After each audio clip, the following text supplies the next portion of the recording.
You're listening to In Defense with Dr. R.G. Willert, a Christian apologetics podcast equipping you to give a defense for the hope that is in you and to speak truth in Jesus' name. On today's episode, Dr. Willert will explain premise 1 of the Kalam cosmological argument. Everything that exists has a cause of its existence. You are listening to In Defense with me, Dr. R.G. Willert, a Christian apologetic podcast bringing you an appeal and defense of the Christian faith. We are on episode 3 or part 3 of the series of my favorite argument for God's existence called the Kalam cosmological argument. Before I dive into what we're going to be discussing for today, I just want to do a quick recap on the last 2 episodes that we took a look at. On episode 1 of this series, we took a look at the history of this sort of philosophical and theological understanding of what is now known as the Kalam cosmological argument, all the way from John Philoponus to the modern-day defender William Lane Craig. In the second episode, we took a brief pause from the argument to take a look at what makes a good argument. We saw that the Kalam is going to use both deductive and inductive type arguments. And we also sought to see what makes a good argument and found that an argument needs to be both valid as well as sound. If you want more information on any of that, go back and listen to the first 2 episodes in the series. So today, we're going to be discussing premise 1 of the Kalam cosmological argument. Before I dive in, let me restate the argument for you, and then I will dive into premise 1. Here's how the argument goes. Everything that begins to exist has a cause of its existence. The universe began to exist, and the conclusion, therefore, the universe has a cause of its existence. And today we are going to be discussing premise 1, that everything begins to exist has a cause of its existence. Now, typically, I'm going to be honest with you, I often sort of skip over this premise because I have restraints on time that I have when I speak to people and I talk on podcasts, but I don't want to do that today. Typically, I find this premise that everything that begins to exist has a cause of its existence is so intuitively true, it's hard for me to deny. Actually, let me read you from some scholars about this. Dr. Robert Koons writes, the first premise has a great deal of intuitive appeal. Dr. Locke writes, for a long time in history of human thought, the causal principle that everything that begins to exist has a cause has been widely accepted. And Dr. Thomas Reid states that neither existence can begin without an efficient cause is a principle that appears so very early in the mind of man that it is so universal and so firmly rooted in human nature that the most derived skepticism cannot eradicate it. Though I agree with all of these scholars here, and I also agree that there is just intuitive appeal that this premise is right, but there are still some that do not have this appeal. Some do not think this premise is necessarily true. Let me just give you one example. Dr. Graham Oppie, a very brilliant and smart man, finds it possible to maybe hold that everything within the universe follows this first premise, this causal principle, but not necessarily the universe itself. Maybe the universe is a kind of thing that doesn't have to play by the rules that are of and in the universe.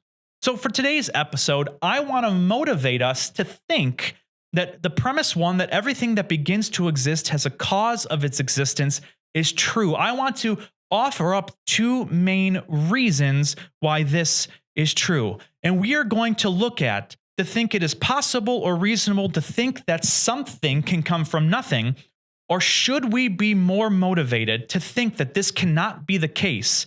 And then if something comes into existence, it has a cause of its existence. So this is what I want to do in today's episode. So I want to furnish you with 2 main reasons on why I believe and we should hold the first premise is true. Now, disclaimer here, there's a whole ton of literature on this topic, and this is briefly touching on some of the literature for you guys. So if you want more references, feel free to contact me, and I will give you that contact information at the end of this episode. So here's reason 1 why I believe we should be motivated to think premise 1 of this argument is true. And the first is this: empirical evidence. Empirical evidence. And it states this: we have almost universal empirical evidence that this causal principle is true. Science has more or less proven this to be true. Now, there are a few common responses to this. One of them are, maybe there are these very, very low levels that we know as quantum levels where this is proven to be false. It seems that things sort of pop into existence out of nothing from these equal energy vacuums at the lowest levels of reality. Now, I think we need to understand the idea of nothingness or nothing a little better. When philosophers talk about nothing, we're not talking about some spirit-like gas or vacuum or energy field. That's technically something. When we speak of nothing, we literally mean no thing. Nothing. There is an absence of anything there. And these fields and these vacuums are then not something coming from nothing. It is still something coming from something. But on top of that, it seems weird to me, at least I think it seems weird to me, that we are looking for some principle or law, even at this lowest level of reality, to provide some justification for this idea of something coming from nothing. Look what Dr. Bucy writes about this idea. He states, how can we even truly talk about the physics of nothing? We can never have a physics of non-being. This is prior to physics, since physics describes physical thing. How then can we have a physical law to overturn or describe in law nothingness? He continues, the first issue here is that the laws of nature, as normally used, are laws of nature. They act on what is there, and nothingness does not exist to even be acted upon. Dr. Mark Nowacki agrees when he argues that science can't even give a reasonable or any probability that something can, will, or may begin without any causal antecedent. For probability requires what is called a positive state description in order to be rendered meaningful. So we're not talking about physics here. We're talking about an area that is known as metaphysics, the study of what cannot be reached through objective looking at the material reality.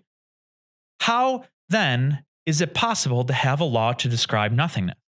Now, some have responded to the empirical argument that our experience has never given us insight about objects that come into existence at the first moment of time. Just objects in the universe in moments of time. Now, Dr. Craig has a very clever response to this. And he wants us to think of an explosion that happens tomorrow. And he goes, wait a minute, if the explosion happens tomorrow, we have warrant to ask the conclusion, what caused this explosion? Now he says, picture that explosion 1,000 years from now, and 10,000 years from now, or even 10 million years from now. It seems then that to ask the question, why wouldn't we have warrant to ask the question, what caused the Big Bang 14 billion years ago, or whatever preceded it? What is so special about nothing that gives us reason to think that we wouldn't have warrant to ask why this quote-unquote Big Bang of the universe happened? Nothingness doesn't seem to have any special features. It is just that, nothing. So reason one points to the fact that all of our empirical data seem to point to the premise one is in fact reasonable, and we should expect it to be true. Reason number two why I think we should be motivated to accept premise one is that there's going to be weird costs in reality if we're going to deny it. Some weird costs we would have to accept of reality if we do not think premise one as a causal principle is true. Let me give you two of them. The first is this: things could pop into existence all around us, and what makes this even worse, without us ever knowing that they do. Look what Dr. Robert Koons writes about this. There are severe epistemological costs, or are costs in our ability to know, to countenancing the idea of uncaused origins. For instance, the skeptical scenario popularized by Bertrand Russell. how do we even know that the universe didn't simply appear 5 minutes ago with the appearance of age? This would be a live possibility in the absence of any a priori causal principle that we find in this premise 1. Or we can ask this question: are your parents really your parents? Or did you pop into existence simultaneously with the illusion of past history and memories of them truly being your parents?